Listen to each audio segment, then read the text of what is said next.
دوه جملې زده کوو. ښایسته جملې دي په الماني ژبه. که موږ چاته وایو ته نن ماښام څه شی کوې یا ته نن ماښام څه کوې، تاسو پوښتنه کوئ. په الماني ژبه دا جمله داسې وایي: Was machst du heute Abend? Was machst du heute Abend؟ وایي نن ماښام ته څه کوې. د مثال په توګه زه ورته وایم زه جومات ته ځم. زه جومات ته ځم. په الماني ژبه دا جمله داسې وایي: Ich gehe in die Moschee. Ich gehe in die Moschee. زه جومات ته ځم. دوستانو تاسو کولی شئ موشې په ځای باندې مسجد هم ووایئ.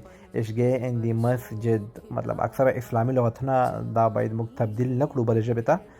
تبدیل چې هم پروا نه کوي خو په خپل په کومه ژبه کې وي په همغه ژبه هم صحیح راځي.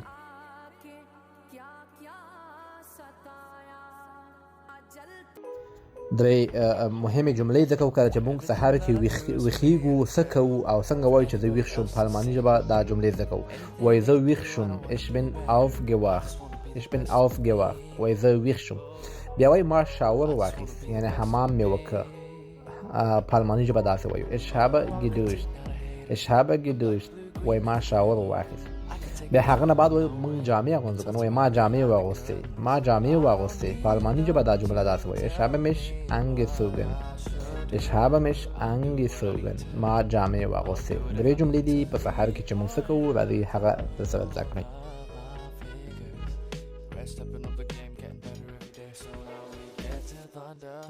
If you ever wonder, I'm gonna be the best me. دوستانو دوه مهمې جملې زده کوو. که وایو وایي ما خپل ویښتان ږمنځ کړل. په الماني ژبه دا جمله ډېره مهمه ده. داسې وایو: Ich habe mich gekämmt. Ich habe mich gekämmt. وایي ما خپل ویښتان ږمنځ کړل. بله جمله ده وایي ما میک اپ وکړل. نران هم میک اپونه کوي، اکثره کریم لګوي، فیس واشونه لګوي. په الماني ژبه داسې وایي: Ich habe mich geschminkt. Ich habe mich geschminkt. وایي ما میک اپ وکړ. دوستانو که موږ چاته وایو ډېر میک اپ مه کوه، ډېر میک اپ مه کوه، سرخي سپېدې مه وایه. په الماني ژبه دا جمله څنګه وایو تاسو یې په کمنټ کې ولیکئ. ګورو چې څوک یې صحیح لیکي.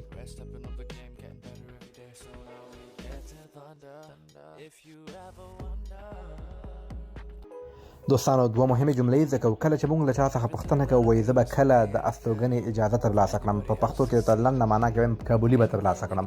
په الماني ژبه دا جمله داسې وایي: Wann bekomme ich meine Aufenthaltserlaubnis? Aufenthaltserlaubnis وایي کابلي ته، د استوګنې اجازې ته. موږ پوښتنه وکړه که اوس وایو وایي ما د استوګنې اجازه ترلاسه کړه، مطلب کابلي مې ترلاسه کړه. په المان کې موږ دا جمله داسې وایو: Ich habe eine Aufenthaltserlaubnis bekommen. Ich habe eine Aufenthaltserlaubnis bekommen.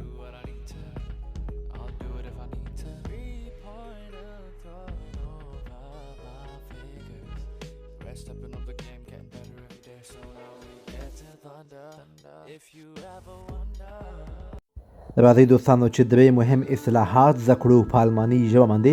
هغه اصطلاحات دي چې موږ مطمئن یو روزمره ژوند کې استفاده کوو خو موږ په دې نه پوهېږو چې څنګه یې ووایو.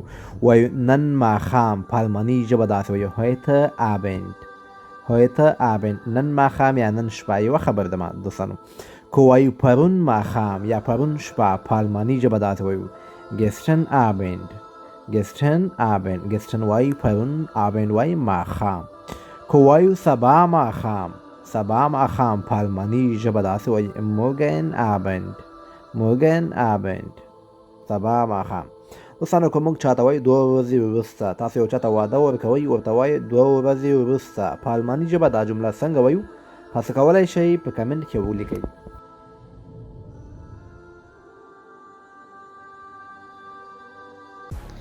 کله چې تاسو چاته وایي کولی شم ستاسو نمبر واخلم یا نمبر ولرم، په مهرباني سره ستاسو نمبر راکولی شئ. ټوله یوه معنا ورکوئ. تاسو چا نمبر غواړئ په الماني ژبه څنګه وایو داسې وایو: Darf ich bitte Ihre Nummer haben?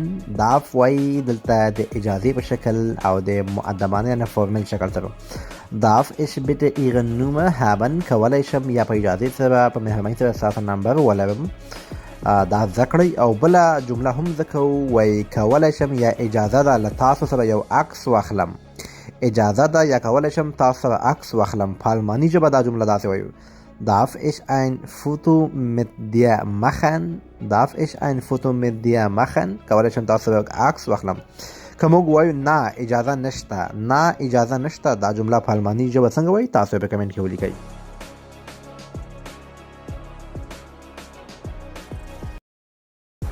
دوستانو راځئ دوه ډېرې مهمې جملې مې درته راوړي دي. کله چې تاسو په بازار کې یاستئ او تاسو ته بانوف یا کوم سټیشن نه وي معلوم، تاسو یو چا نه پوښتنه کوئ، په دې طریقه پوښتنه کوئ وایي بخښنه غواړم زه د ریل سټیشن په لټه کې یم. داسې ورته وایي په الماني ژبه Entschuldigung ich suche den Bahnhof. هغه کس بیا خپله پوهېږي، تاسو ورته وایي Entschuldigung ich suche den Bahnhof. زه د ریل سټیشن په لټه کې یم. تاسو ورته داسې هم ویلی شئ چې د اورګاډي تمځای یا د اورګاډي سټیشن چیرته دی، په الماني ژبه داسې ورته وایي Wo ist der Bahnhof? Wo ist der Bahnhof? دواړه جملې صحیح دي، زده کړئ او استفاده ترې وکړئ.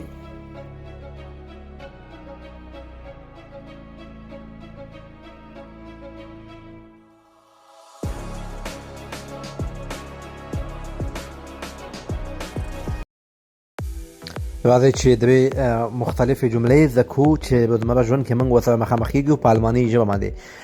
کله چې موږ چاته وایو تاسو څه غواړئ، یو کس ته وایي فورمل شکل سره was wollen Sie. was wollen Sie تاسو څه غواړئ. که موږ چاته وایو تاسو ته اجازه ده چې لاړ شئ یا تاسو کولی شئ چې لاړ شئ، په الماني ژبه داسې وایو Sie dürfen gehen. Sie dürfen gehen. dürfen دلته معنا ورکوي د اجازې، مطلب تاسو تللی شئ. دوستانو په اخر کې تاسو ورته دا هم وایئ وایي د ځان خیال ساته، په الماني ژبه داسې وایو Pass auf dich auf. Pass auf dich auf. د ځان خیال ساته. دوستانو دغسې درې وړې وړې جملې درته جوړوم، وخت ورکړئ، نیم ساعت وبځئ، انشاءالله روزمره ژوند کې مو څه مشکلات وي ورسره حلېږي به.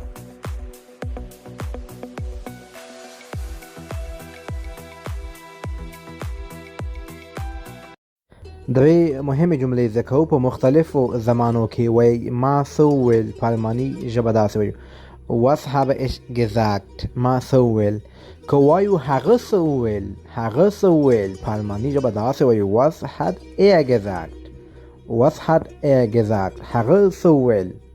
دوستانو کله چې موږ چاته وایو یو نفر ته په فورمل طریقې سره یو وي که نه ته څه وایې، بل وایي تاسو څه وایئ، په الماني ژبه داسې وایي Was sagen Sie. Was sagen Sie. تاسو څه وایئ. دا فورمل شکل سره ده. که په انفورمل شکل سره وي بیا وایو What sagst du. دواړه صحیح دي، خو فورمل مطلب مشرانو ته استفاده کیږي او انفورمل دوستانو، نډیوالانو، کشرانو ته استفاده کیږي.